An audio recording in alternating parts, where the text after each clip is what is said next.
मत करना। एक सवाल पूछता हूँ, ठीक है? Just give me answer. Modi ji के लिए कोई 2 वर्ड जो अच्छे से हो।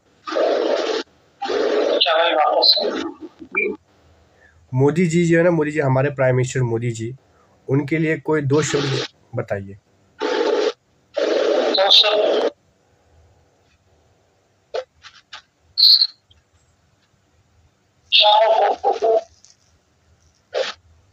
Nothing good, nothing bad. मतलब नथिंग गुड नथिंग बैड, ये है 2 शब्द आपका। गुड में One, I think I have 2 points. First, देश में सांप्रदायिक दंगे बहुत बढ़ रहे हैं मोदी जी की वजह से, और फायदा ये है कि अच्छे से इंडिया में रह पा रहे। अच्छे से इंडिया में क्या डेवलप हो रहा है। डेवलप होने का मतलब पता क्या होता है? कि देश की जो अर्थव्यवस्था आगे बढ़ती है, ठीक है? मैं आपको बताता हूँ देश की अर्थव्यवस्था अभी कैसी है। आप चाहे तो ChatGPT कर ले, गूगल पे कर ले, ठीक है? मुझे पता है अभी तक मनमोहन सिंह आने के बाद GDP बढ़ी नहीं है, बिकॉज क्योंकि अपने इंडिया के वैश्विक स्तर पर रिलेशन अच्छे नहीं थे, वो मोदी की वजह से अच्छे हुए। और बुरी बात मेरे को ज्यादा लगती है क्योंकि देश में सांप्रदायिक दंगे बहुत और मैं आपको एक बात बताता हूँ, मैंने अभी इस बात पे स्टडी की है कि हमारा देश कितना डेवलप कर रहा है, ठीक है? हमारे जो एंकर जो न्यूज़ वगैरह जितने भी है ना, जब मनमोहन सिंह के में थे, ठीक है, चलो बिके हुए हैं। आपको पता है कि पर पर्सन कैपिटा इनकम कितना बैठता है इकोनॉमिक में?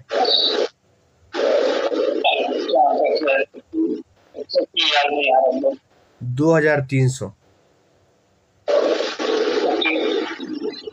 क्योंकि हमारे जो है ना टोटल 4 ट्रिलियन की इकोनॉमिक है, जिसमें से 1 ट्रिलियन तो अंबानी के पास है, 1 ट्रिलियन अडानी के पास है, और कुछ भारत के जो अमीर जो है बिरला, टाटा, ये सब जितने भी है, समझ लो कि टोटल जो है ना हमारे पास बचता है 2 ट्रिलियन काट पीट के।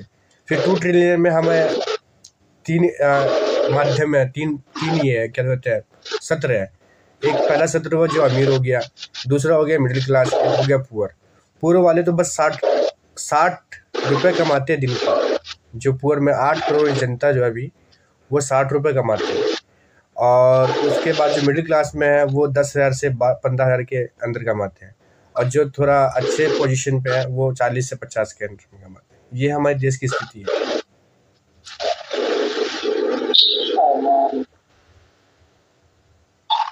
क्या सुनना है मेरे मुंह से? नहीं, मेरे को आपके मुंह से नहीं सुनना है। मेरे को आपके मुंह से ये सुनना नहीं है, कुछ भी नहीं सुनना है। बस मैं आपको पॉइंट ऑफ व्यू बता रहा हूँ कि मोदी जी के रहते हुए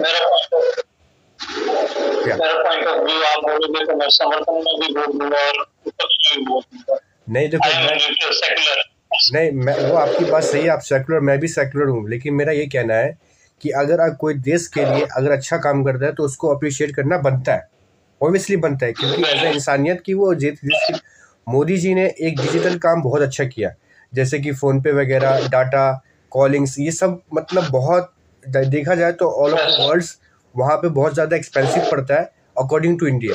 जैसे हमें डाटा एकदम अच्छा खासा मतलब बहुत चीप में मिल जाता है, कॉलिंग का, फिर मोबाइल वगैरह, ये सब बहुत अच्छा सिस्टम कर दिया मोदी जी। ये सिस्टम गलत है, इससे देश नर्क में जा रहा है क्योंकि टाइम वेस्ट करते हैं डाटा ज़्यादा चेक करने के लिए। तो एक हमारे जो है ना, एक हमारे डॉक्टर भीमराव अम्बेडकर कहते हैं एजुकेटेड, एजिटेटेड, और एक और वर्ड है, 3 वर्ड वो कहते हैं कि गरीब अनपढ़ रहेगा ना तभी वो नेताओं के लिए वोट बैंक बनेगा। जब गरीब पढ़ने लगेगा ना तो गरीब सोच कर वोट देगा कि कौन देश के हित के लिए काम करेगा। आज हमारे देश में 80 करोड़ जनता, हमारी टोटल 145 करोड़ की संख्या है जनता की, उसमें से 80 करोड़ को राशन मिलता है, अब इससे अंदाज़ा लगाइए कि हमारे देश की स्थिति कैसी है, अर्थव्यवस्था कैसी है। तो मैं ये कहना चाहता हूँ कि इन फ्यूचर 2029 में अब अगर आपके पास ये ऑप्शन आए कि आप बीजेपी को चुनो, कांग्रेस को चुनो या किसी और पार्टी को चुनो, तो आप किसको चुनना चाहोगे? आप कांग्रेस को क्यों चुनना चाहोगे? कोई मेन मोटिव, कोई मेन रीजन होगा कुछ? मैं चाहता हूँ कि देश में एक बार फिर से पार्टी चेंज हो, ruling party so that policy of India. हाँ, वो बात सही है, लेकिन देखो मेरा ये कहना है ना, मैं आपको एक उदाहरण देना चाहता हूँ कि जैसे कि अभी मैं दिल्ली से हूँ, ठीक है? तो दिल्ली में अभी मैंने केजरीवाल का जो मेन पॉइंट देखा ना, उसका जो माइंडसेट देखा दिल्ली के नागरिकों के लिए काम करने का, उसका मेन पॉइंट ये था कि हम हर किसी को अच्छी से अच्छी एजुकेशन देंगे, अच्छे से अच्छे स्वास्थ्य के इलाज करने के लिए हॉस्पिटल देंगे और हर महिलाओं को फ्री बस देंगे। जिस बंदे के अंदर ये मोटिव आ गया ना, एजुकेटेड पीपल कर दिया ना, भाई मैं दिल्ली में पढ़ा हूँ, मेरे को पता है कि यार कैसे पढ़ाई होती थी। तो कांग्रेस जब थी ना तो उसके अंदर दिल्ली में मैं नबी करीम पहाड़गंज में हूँ और मैंने पढ़ा है सौविध्य बाल विद्यालय, सदर बाजार के पास में ही एक स्कूल है वहीं पे। तो उसने बंदे ने बहुत अच्छा काम किया और मुझे समझ में नहीं आ रहा है कि यार ये अभी बीजेपी कैसे जीत गई।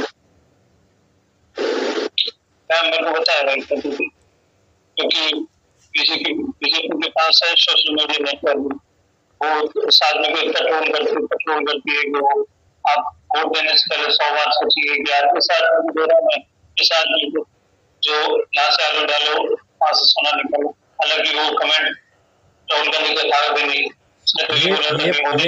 ये था मोदी जी का भाषण था, एक्चुअल मोदी जी ने कहा था, उसको रिपीट कर रहे थे राहुल जी, लेकिन उसको इतना वायरल कर दिया कि आजकल जो भी बंदा सुन रहा तो बोला ये राहुल ने कहा है।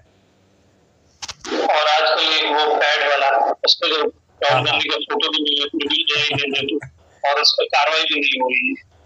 लेकिन देखो भाई, मेरा ये कहना है ना कि अगर आप अभी बुरा कर रहे हो, ठीक है, तो आज आपके पास सत्ता है तो आप बुरा कर सकते हो, लेकिन एक दिन याद रखो कि हमारे देश पे कांग्रेस ने 2 साल राज किया था और उसको फिर हमने किस तरीके से निकाला, किस तरीके से भगाया, वो हम जानते हैं। और आप 10 साल 12 साल से हो हमारी अपनी सत्ता में और आप देश की जनता की बुरा करोगे, एक दिन देश की जनता समझ जाएगी, फिर इस तरीके से आप गिर जाओगे ना कि दोबारा उठने पे बहुत तकलीफ होगी। सोचना चाहिए सरकार को। आज पता है आप, मेरा नाम आर्यन है, आर्यन जी। हाँ भाई, हाँ। एक और सवाल है, एक और मतलब आपका क्या पॉइंट ऑफ व्यू है, मैं आपसे सुनना चाहता हूँ कि मोदी जी ने अभी टोटल 89 कंट्री पे विजिट किया है और वहाँ की प्रधानमंत्री से बातचीत की है, क्या बातचीत की है पता नहीं है, बट वही मैंने मीडिया में सुना है। और उसमें टोटल 2000 करोड़ का खर्चा आया है आने जाने का, बातचीत करने का। तो अभी हमारे जो रिलेशंस थे, मतलब अगर मान लो यार कोई प्रधानमंत्री इतना देश के दूसरे के देश के प्रधानमंत्री से मिल रहा है तो हमारी रिलेशनशिप बॉन्ड जो होती है वो मजबूत होनी चाहिए, ठीक है। और अभी हमारे पास सिचुएशन आया था कि पाकिस्तान और इंडिया का भी थोड़ा मैटर हुआ और उस मैटर में यहाँ तक कि सबसे ज़्यादा, यहाँ तक कि उनका एक लेक्चर है मोदी का कि अब की बार ट्रम्प सरकार, ठीक है, ट्रम्प को इतना सपोर्ट किया, अमेरिका के क्या कहते हैं राष्ट्रपति को इतना सपोर्ट किया। नहीं, अब की बार ट्रम्प सरकार, अमेरिका में जाके मोदी जी ने कहा था अपने लाइक प्रेस कॉन्फ्रेंस में, उन्होंने कहा, प्रेस कॉन्फ्रेंस तो करते नहीं, सॉरी, भाषण में कहा था कि अब की बार ट्रम्प सरकार। तो अभी जो हमारा पाकिस्तान इंडिया का जो मैटर हुआ, तो हमारे इंडिया में सिर्फ 2 कंट्री सपोर्ट में आई थी, एक है यूएई और दूसरा है कतर, ठीक है। और बाकी पाकिस्तान के सपोर्ट में टोटल 67 कंट्री आई। हाइडिंग मतलब बहुत ज़्यादा है, लेकिन खुल के जो आई थी टोटल 11 कंट्री। 11 कंट्री में अमेरिका, सपोर्ट ना, सॉरी आपका वॉइस बहुत कट रहा है। अच्छा, अभी आवाज आ रही है?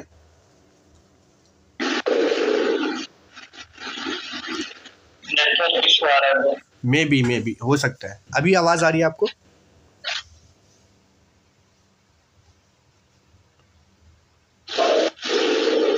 थोड़ा सा लाइन आ रहा है। अच्छा। हाँ, हाँ, तो मैं वही कह रहा था कि आपका क्या पॉइंट ऑफ व्यू है कि अगर पाकिस्तान इंडिया का जंग हुआ, उस जंग में हमारे देश को सपोर्ट नहीं मिला और इतनी यात्रा करने के बाद भी प्रधानमंत्री की विदेश नीति में मजबूती नहीं है, आपका क्या पॉइंट ऑफ व्यू है? हाँ, मेरा पॉइंट ऑफ व्यू यही है कि वो इटली के साथ रिलेशंस पास में बैठी नहीं, और आई थिंक विदेश के मामले में Modi ji, I appreciate that, because क्योंकि मनमोहन सिंह के टाइम पे इतना नहीं था फॉरेन पॉलिसी वगैरह, क्योंकि ओपनली यूएस कांग्रेस सरकार में पाकिस्तान को सपोर्ट करता था, लेकिन अभी नहीं। आपने कहाँ पढ़ा ये बात? मेरा भाई डीयू में पढ़ता है, दिल्ली यूनिवर्सिटी। अच्छी बात है। मैंने भी अभी भाई पता है अभी बहुत ज़्यादा चीज़ मैंने पढ़ी है खुद से और खुद से अनुभव किया है, ठीक है। मैं आपको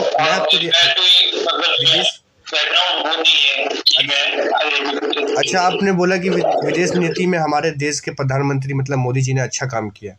आपको पता है कि पाकिस्तान और इंडिया का जंग हुआ था तो सब ने न्यूट्रल रहा था, अच्छे बड़ी बड़ी कंट्री न्यूट्रल रहे थे और सपोर्ट एक ही कंट्री को उन्होंने किया था। पता है कौन सी कंट्री को? मिनटों में IMF का कर्जा 1 ट्रिलियन दिया था कर्जा पाकिस्तान को, उसी टाइम जब पाकिस्तान के साथ जंग हुआ था इंडिया का। तो इससे साबित क्या होता है कि यार सब जो है ना इंडिया के साथ न्यूट्रल रहना चाहते हैं, पाकिस्तान को सपोर्ट कर रहे हैं। तो हमारी विदेश नीति कहाँ गई है? रीजन क्या है? पाकिस्तान के पास वेपन्स नहीं है और वो सीधा न्यूक्लियर अटैक करना चाहता है। न्यूक्लियर अटैक कर नहीं सकते ना, इसलिए मजबूरी में आकर उनको देना पड़ा है 1 ट्रिलियन। अच्छा, व्हाट अबाउट हम लोग को भी ये मिला लोन, पता है आपको? हम लोग को भी अगर मान लो उसको सपोर्ट मिला तो हम लोग ने भी लोन लिया है। मोदी जब 2014 में हमारे पास 55 लाख करोड़ का कर्जा था, मोदी जी के आने के बाद 2 लाख 5 करोड़ का कर्जा है।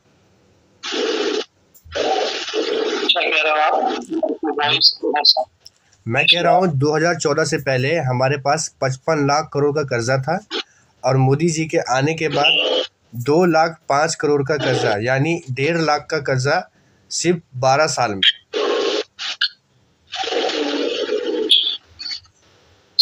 उसके हिसाब से इंडिया में तो डेवलप हुआ है ना। इंडिया की सड़कें देखो, अभी ट्रांसपोर्टेशन देखो। लॉन्ग टर्म में अगर आप कोई बिजनेस ऑन करते हो तो पहले आप मुनाफा नहीं देखते ना, पहले तो लॉस ही होता है।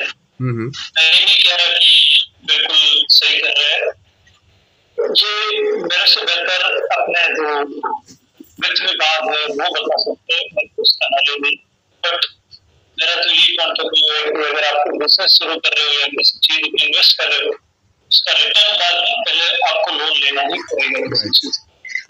वो बात सही है, बिल्कुल सही आपकी। देखिए वो गलत चीज है कि आप अपने कैंपेन्स में पैसा उड़ाए जा रहे हो, वो चीज गलत है। बिल्कुल सही, ये भी आपकी बात सही है, मेरा भी कहना यही सही है। लेकिन आपको पता है कि 1992 में जब हमारे प्रधानमंत्री मनमोहन सिंह पास्ट हो गए वो, तो उन्होंने IMF से कर्जा लिया था शायद 40 करोड़ का, शायद 40 lakh crore, 40,000 crore, 40, sorry I don't remember that, मैं समझ में पता नहीं क्या एग्जैक्टली अमाउंट क्या है। उन्होंने कर्जा लेके देश की अर्थव्यवस्था को 1992 में जो थी अर्थव्यवस्था 2014 में भी वही सेम एग्जैक्टली था। और मैंने हाल ही फिलहाल में एक लेक्चर सुना था मोदी जी का, वो कह रहे थे कि 2004 से लेके 2014 में टोटल 11 रुपये बढ़े थे डॉलर के पैसे। तो बोले थे भाई ऐसा नहीं होता है, मोदी जी ने कहा था ऐसा नहीं होता है, हमारी सरकार आएगी तो हम डॉलर को नीचे गिराएंगे, डॉलर को बढ़ने नहीं देंगे। ठीक है, चलो उन्होंने कहा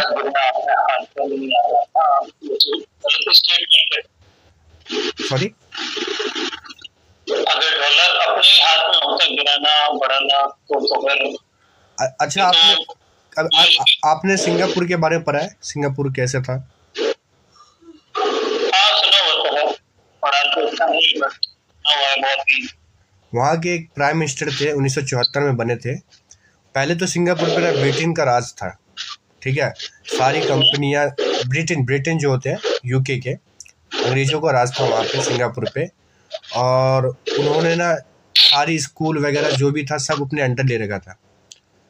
तो वहाँ के जो लोग थे उनसे वहाँ के प्राइम मिनिस्टर बात किए और बात करके सबको एकजुट किए। उसके बाद ब्रिटेन वाले को हटा के एक इलेक्शन हुआ, इलेक्शन में वो जीते, ठीक है। और सिंगापुर को 1972 से लेके 2000 में ऐसी कंट्री बना दी ना कि आज जो है ना वर्ल्ड में नंबर 1 पे आती है।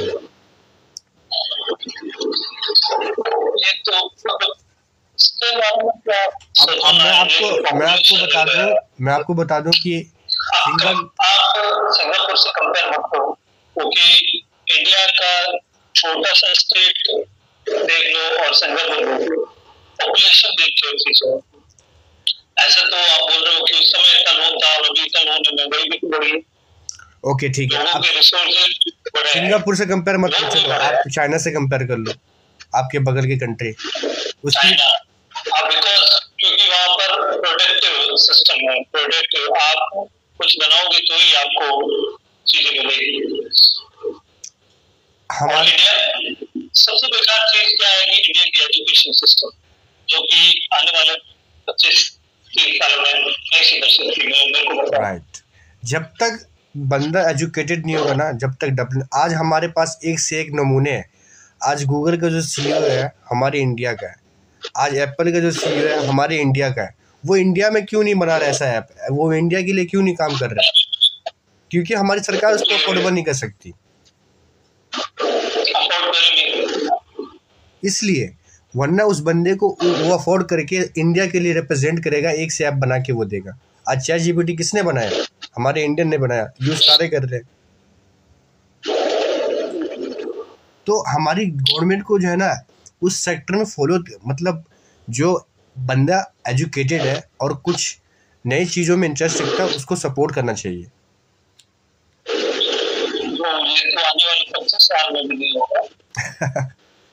अब देखो भाई क्या होता है हमारे इंडिया का फ्यूचर, क्योंकि भाई मैं कहीं भी जाता हूँ तो थोड़ा बस यही सुनने को मिलता है कि India is not a good country. India, मैं मालदीव में था 2 साल, भाई इंडियन लोगों को कसम से इतना गाली बकते हैं वो लोग, यहाँ तक कि बांग्लादेशी को रिस्पेक्ट देते हैं। बांग्लादेश के जो हमारे पड़ोसी है, जिसकी सलाह मैं क्या कहूँ उसकी इज्जत नहीं है, उन लोगों को रिस्पेक्ट देते हैं। और हमारी बात जब आती है तो वो कहते हैं कि इंडिया सकरा, सकरा मतलब होता है खराब। इंडिया में सकरा, इंडिया में खराब, वहाँ की लैंग्वेज में।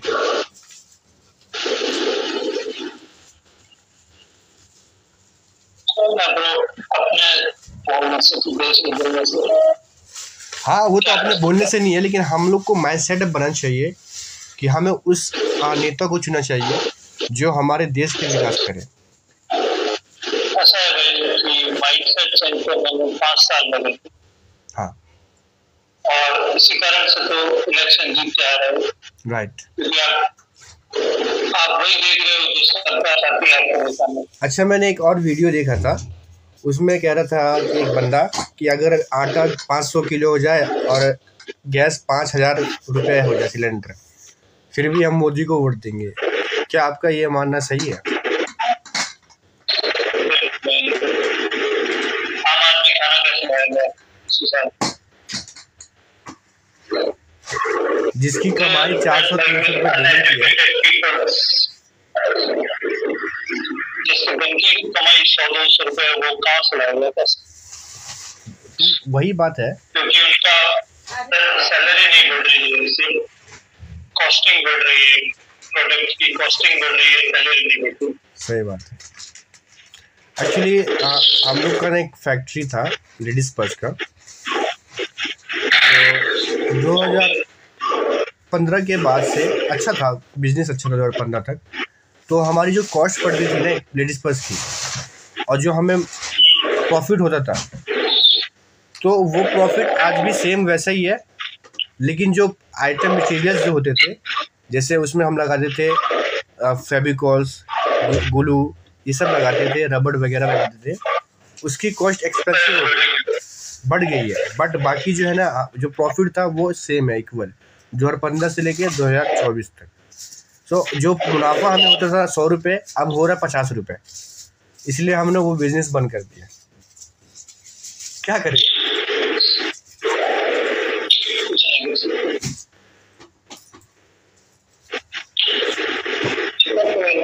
चलो ठीक है भाई, बाकी अच्छा लगा बात करके आपसे। Thank you so much for appreciated time you give it to me. Thank you so much bro.